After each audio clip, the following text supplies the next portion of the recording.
Morris's free kick, aimed at the back post, and Kerry Dixon with an important header. Townsend leaving it, and no one really committed to the challenge, and Morris with another chance to cross. Steele in space! Steele scores! Tranmere Rovers, 1-up! Neat play from Wise, brings the so in. Now Tranmere, a little bit of trouble on the edge of their own box. Here's Wilson, chance to shoot. Oh, it'll break for Wise, and Dennis Wise puts the First Division club level.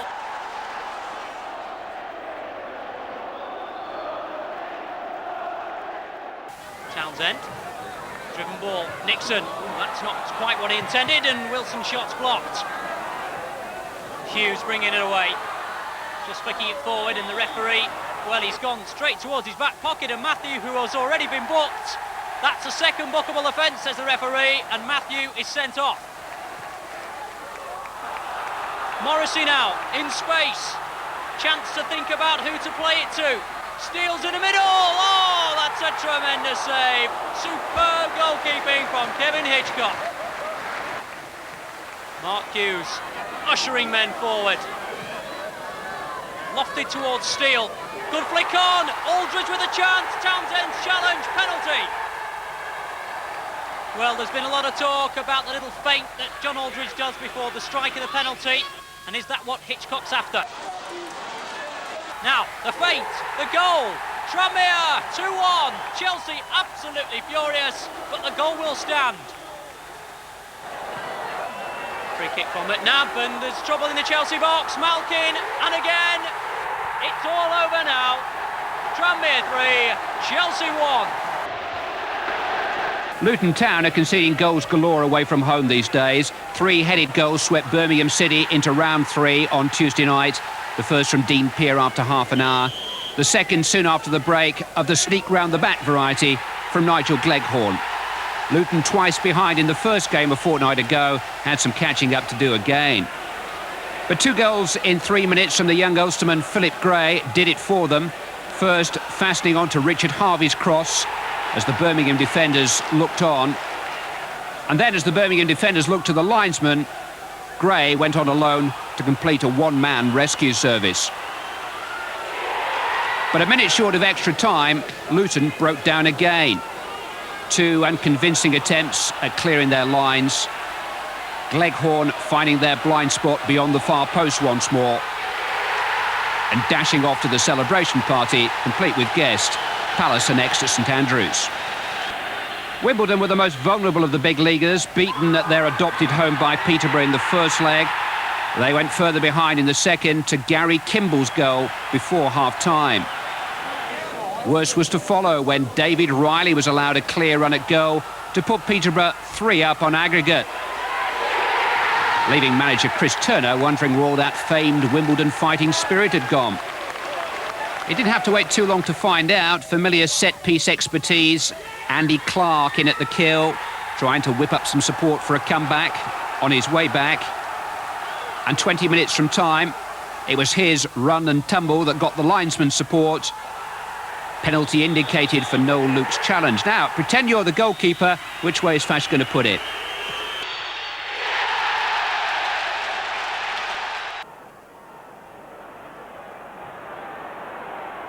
No shocks at Highbury, true to form, Arsenal edge past Leicester, and Ian Wright's got the goal that set them on their way. 6 in 4 now for Wright. An ankle injury means it's unlikely to be 7 in 5 at Wembley next week.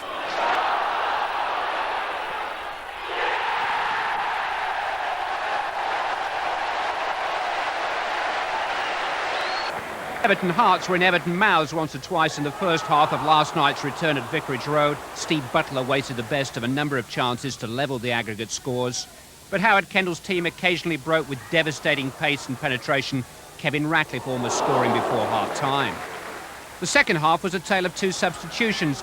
First, 19-year-old Watford sub Darren Baisley scored 9 minutes after coming on, against the run of second-half play, and soon after a strong Everton penalty appeal had been turned down. 9 minutes to go, extra time beckoning, enter Everton substitute Mike Newell. He'd been on the field all of 4 minutes when Harper's adventure and Cotty's determination served up the chance to put Everton back in front. As Howard Kendall said afterwards, they found the extra gear when they needed it. A minute later, Beardsley took his autumn tally to 9 goals in as many games. Pat Nevin, wide awake to Peter's positioning. The rest now a formality to a new Everton hero, and maybe still a future England hero. John Hendry's first goal of the season couldn't have been better timed. A neat header on the back post put the Borough ahead on aggregate. But here's the equaliser, a perfect example of brilliance and blundering in a matter of seconds. Stephen Pears tips Jimmy Quinn's header wide, but skipper Mowbray makes a rare mistake in not finding touch. When it's whipped back across, Quinn takes out 2 defenders and slots it through the keeper's legs. That's 1-1 on the night and 2-2 on aggregate. That meant extra time and a double substitution. Bernie Slaven and Jamie Pollock came on, and it was Pollock who threaded the ball through to Hendry. He's tripped in the box, and there's no doubting that it's a penalty. The awesome responsibility of taking the kick with just 2 minutes of extra time left fell to full-back Gary Parkinson. That blockbuster put the Borough into the 3rd round draw, but Hendry reckons they should have made it easier on the fans. Hartlepool found Crystal Palace a far different prospect on their own ground. It was half an hour before Mark Bright gave them the lead, but there was no looking back. On half-time, a first goal for Marco Gabbiadini since his move, and delivered with that familiar authority that Roker fans loved. It certainly finished off his younger brother's team. 2 minutes after the break, Martin Hodge never got to grips with this corner, and former Newcastle skipper Andy Thorne rammed in number 3. 3 minutes later, Poole were further behind. Gabbiadini involved again, his shot handled by Paul Olsen. And Andy Gray, by now, under little pressure from the penalty spot. Goals coming in a flurry at this stage, with Poole responding straight away. Brian Honour's cross causes the problem. John Tinkler finally giving the large away following something to cheer. But it was only a brief respite. Some careless defending led to number 5, but neat work inside the box as Bright picks up his second. Still time for another contribution by Gabbiadini, away free on the left. Stan Collymore showing little sympathy to make it 6-1 on the night, 7-2 overall. But if Palace strolled it, Leeds United stumbled past Scunthorpe. 3 in the last 20 minutes settled it. Leeds saved their best for last. Carl Schutt's dummy, Gary Speed's finish. Throughout his Manchester City career, the measure of the man by any yardstick is that he can score quality goals. Yet he's been constantly left out of City's plans. It served only to spark off a showdown with his boss Peter Reid, Allen claiming he'd been disgracefully neglected. But against Chester last night, Allen was in, partly because of his form, partly because of injuries to key strikers. If Allen's felt out in the cold, so have homeless Chester, forced to play their home leg at Stockport. Chester certainly put the frighteners on. Morton's shot saved. Lightfoot's header tipped over. More pandemonium in defence, scrambled away by Neil Poynton. But this is how to score. Another Clive Allen special, a Predators goal of sheer quality. Leaving the fans chanting this message.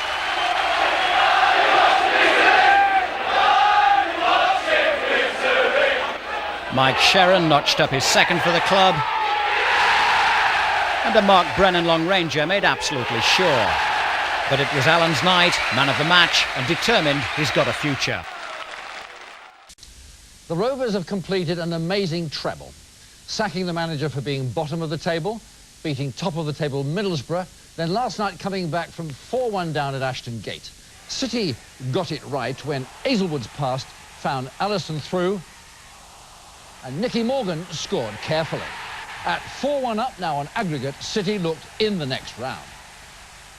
But crucially, Rovers replied quickly, within a minute, with Devon White's goal. So Rovers fans and their team could believe now. By the second half, City had wasted scoring chances and regretted this as White was again to beat their aerial defence and put Rovers ahead on the night. Rovers rampant now, and injuries had weakened City's defence, and they simply couldn't contain these determined Rovers who refused to be kept out. And finally it was David Mayhew's goal, 5 minutes from the end of normal time that made the two-match score 4 goals each and forced the tie into extra time. So in extra time early on, the goal that was to eventually make the difference. White feeds Mayhew, and the man that Martin Dobson kept leaving out produced a kill made of skill. City weren't finished, and David Smith ran on to reply for them and make the aggregate score 5 goals each. There it is. But unless City could score again, Rovers were to be through on the away goals rule. And in fact, City were to make a winning chance for Wayne Allison. But amidst the tension now mounting in the stadium, Allison could not take it. So the Rovers faithful could rejoice in one of the great comebacks in their club's history, and Dennis Rofe could know his managerial hopes were on the rise. To recover from a 4-0 deficit at Highfield Road 2 weeks ago was a bit too much to ask for, but at least Rochdale claimed a memorable victory to give their promotion bid an even greater infusion of confidence. Andy Milner, 2 minutes from time. Wigan are winning more admirers than games. They stretched the First Division side, played some really good football, but went out of the competition to a brilliant goal. Tony Agana pulling the ball back perfectly for the former Bury player Jamie Hoyland. Barnsley winning at home in the competition for the first time since 1982. David Curry's long shot turned in by O'Connell. Well, that took the game into extra time. Blackpool had chances, but the tie was decided by John Pearson's goal. With Forest already 4-0 up from the first leg, the result was never in doubt. Keane, who could become as complete a player as Brian Robson if he isn't already, setting up the first for Teddy Sheringham.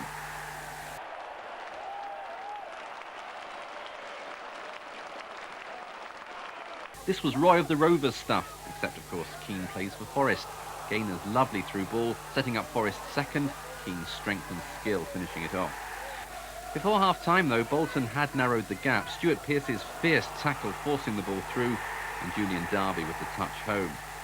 Tony Kelly then made it 2-2 on the night, although he owes a debt to the woodwork and Mark Crossley, the Forest keeper. Fortunately for Brian Clough's blood pressure and the half-time team talk, Forest were back ahead before the break. Keane's shot finished off by Tommy Gaynor. After the break, Gaynor returned the compliment. Keane timing his run to perfection, great control and finish, 4-2. And then to round off the evening, a goal that had nothing to do with Roy Keane whatsoever. It wasn't the prettiest of the night, but so what? Kingsley Black's shot and follow-up. Forest winning 5-2. 9-2 on aggregate. To start with, without the injured Glenn Hoddle, Swindon did struggle and fell behind to John Cahoon's goal that gave Millwall the aggregate lead. But when Millwall were to slip up early second half, it was to the wrong guy. Duncan Shearer was away, and he's just not missing these chances these days, so that's 3 goals each on aggregate. Now watch Shearer's lovely turn there to leave his marker for dead, and Shearer away to set up Steve White for the goal that was to bring Swindon the lead. Swindon weren't finished. White was to turn goal maker. Shearer was to score again and make his season's tally a round dozen goals. As a 20-goal pair, White and Shearer is a hit firm in form.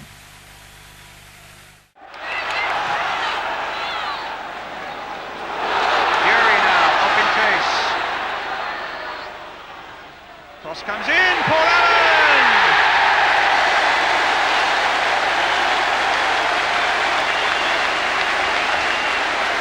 Paul Allen scores for Tottenham. Mabbott. Naeem. Trying to get Jury in here. He's given a penalty for the foul on Jury. That looked a bit tough to me, I must say. And the man on the spot now is Gary Lineker. 12 goals already to his credit this season. Roger Freestone between him and number 13 that will give Spurs a bit of breathing space. A cheeky penalty by Gary Lineker.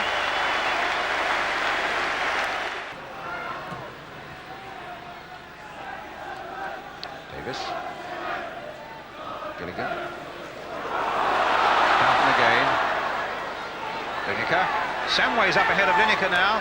Little flick by Lineker to Samway's, turned back to him, and an own goal by Brazil.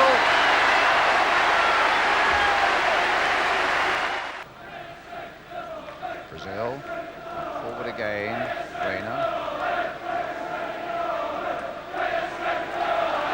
Samway's. Lineker. Naeem and Stewart right up there. Here's Stewart. Elton. It's a more accurate looking cross by him. Stewart comes back to here. It might be for Paul Stewart. Cracking that in at the near post. Freestone in fact got a hand to it, but such was the power of Paul Stewart's shot that it really was unstoppable, and Spurs are on 4-0.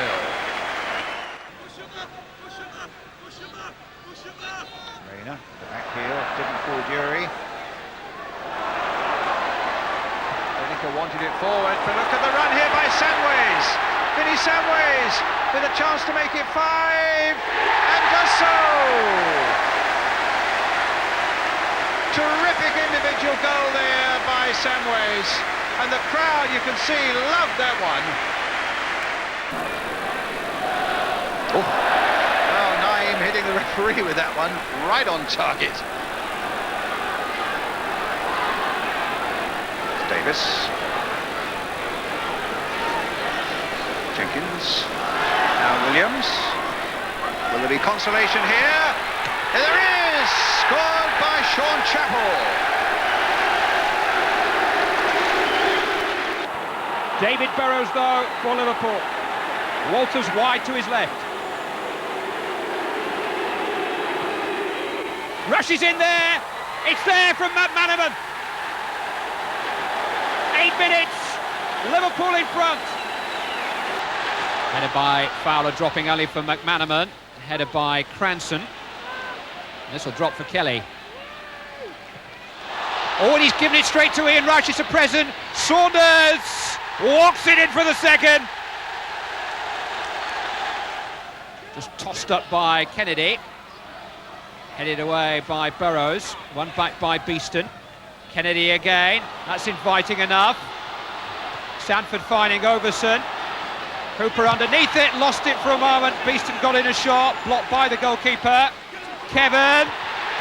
Oh, smuggled off the line by the hand, I think, of Tanner, and he could be in deep trouble here. It'll be a penalty, no doubt about that. Not even a caution, it would seem. What a moment for Wayne Biggins. Oh, and Hooper got a foot to it, but Biggins has scored. And Stoke believe again.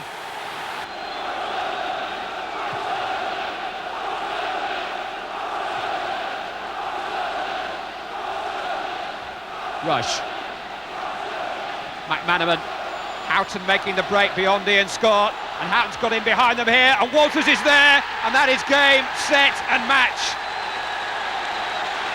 Jerry Marsden's anthem has taken over from Tom Jones's, although Hooper still has some goalkeeping to do, and Stoke have scored again. They just don't know when they're beaten. Flicked on initially by Sanford, and helped in, I think, by Wayne Biggins. On to Wednesday, 2 more First Division scalps claimed by the away goals rule. Grimsby's at Villa Park was a penalty. Fair reward for a delightful move. Checked by Cowan's despairing tackle on Cunnington. Another that might have been further punished in the early season red card purge. Punishment enough. Meted out by David Gilbert's penalty this time. Ron Atkinson was a League Cup winner earlier this year. He clung on hopefully into extra time after Sean Teal had stooped to equalise, but not stooped to conquer Game Grimsby, who now take on Spurs. Quite a night for the Potteries, though Port Vale went one better than neighbours Stoke at Notts County. There's no one going better than Martin Foyle at the moment, chipping in with his 7th of the season. If Foyle's not scoring, then you'd shift your wager to Keith Houchin. Suddenly it was 2-0 to Port Vale, 4-1 on aggregate. But then came 3 in 12 minutes for County. Kevin Bartlett sliding in for the first. Must have frightened the life out of John Rudge, but then Bartlett's pace frightens the life out of most people. Both his goals were created by Tommy Johnson, neatly tucked away, and then Bartlett returned the compliment. It was his cross that Dean Glover was adjudged to have handled. Perhaps unfairly, looked to have caught the ball on his chest as he went and told the linesman. A Tommy Johnson penalty took the match into extra time, but Port Vale hung on. It's cup form they could do within the league. Sheffield Wednesday have experienced a few awkward moments against Leyton Orient, so there was relief for the holders when Viv Anderson put them in front both on the night and in the tie. First leg at Brisbane Road having ended goalless. That advantage was then doubled. David Hurst's header, Paul Neal spilling, Paul Williams scoring. But Kevin Nugent pulled one back for the third division side, and it was looking a bit awkward for Wednesday until their player-manager made all the difference. Trevor Francis providing a clear demonstration of his class with 2 goals that sent Wednesday through comfortably enough in the end, 4-1 on aggregate. Reasonably comfortable task to clinch a place in the third round, but a spirited response from the Seagulls suggests they have other ideas. When the Brentford goalkeeper lets John Robinson's cross slip off his fingers, in the 4th minute, John Byrne is on hand to head Brighton ahead. 8 minutes later, Byrne turns provider with this deliberate and perfectly weighted stabbed pass. Robert Codner's left foot volley making it 4-3 on aggregate. If you thought that was a sweet strike, then how about this one? The near post header setting up Richard Cadet for a flash of supreme finishing. It is now 2-1 on the night, 3-5 on aggregate. Still, Raffle Mead is not to be denied. He makes the running here and finds the finish for his 3rd goal of the season.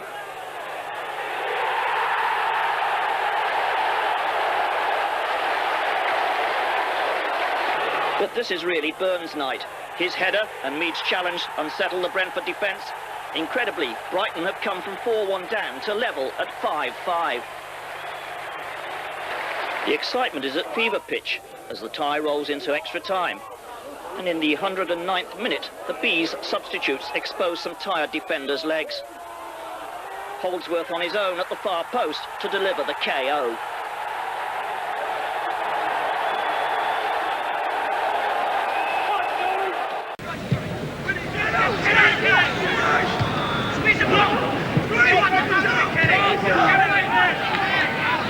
Beresford looking for Wigley, away by Smart, cool, turns it back in, looking for Burns. Robinson's got himself in a mess. Burns might have another stab at this. He scored! The opening goal of the tie. And Chris Burns, whose determination paid off, makes it Oxford 0, Portsmouth 1. Only 5,500 at Carrow Road, although that was almost double the crowd from the first leg. A good night for Robert Fleck, back from suspension and back with 2 goals, the first coming after 9 minutes. The second was created by his persistence. The striker very much second favourite against Simon Webster here, but he won the ball, then exchanged passes with Rob Newman, and as the backtracking Webster ran across John Bacon, Fleck made the most of the space to steer in the second. Very nicely taken. The Scots return will keep up the pressure on Darren Beckford to produce the goods. The striker got his first goal for the club at Wimbledon on Saturday, added to it with his second there. Seems to be settling in nicely now, doesn't he? Manchester United had prepared the groundwork with a 3-0 win at Old Trafford. Just the light roller needed to brush aside Cambridge tonight. Brian McClare's silky touch with just 2 minutes gone. The Cambridge consolation came 86 minutes later, but then it's still quite a feat scoring at any time against United these days. Dion Dublin hammering home past youngster Ian Wilkinson, though it was still United at a canter.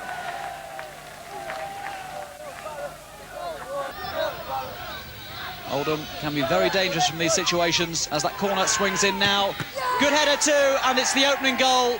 And really, you can't leave Richard Jobson with space like that. Oldham moving forward now in force.